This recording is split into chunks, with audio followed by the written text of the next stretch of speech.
இந்த படத்தோட கதை என்ன அப்படின்னாக்க, கோஹினூர் வைரம் ஒரு காலகட்டத்துல பல மன்னர்களால போருக்கு பிறகு கைமாறப்பட்டு பல சாம்ராஜ்யங்கள் தாண்டி நகர்ந்து நகர்ந்து போயிடுது.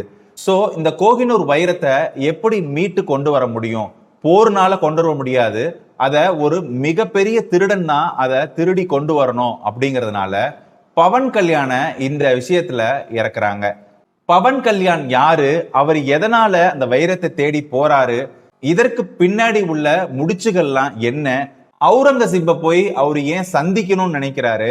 இந்த படத்துல பவன் கல்யாண சந்தோஷப்படுத்தணும் அப்படிங்கிறதுக்காக தான் படம் ஆரம்பம் முதல் முடிகிற வரைக்கும் அவரை ஹாப்பி பண்ணணும்ன்றது மாதிரியான திரைக்கதை அமைச்சிருக்காங்க. கதையோட போக்கா அது இல்ல. எப்பப்பப்பா என்ன மாதிரியான ஒரு ஆக்டிங்! அவுரங்கசீப்னா எப்படி இருப்பாரு? அவுரங்கசீப் மேல அவங்க எழுதின கதைய பவன் கல்யாண் மேல எழுத தவறிட்டாங்க.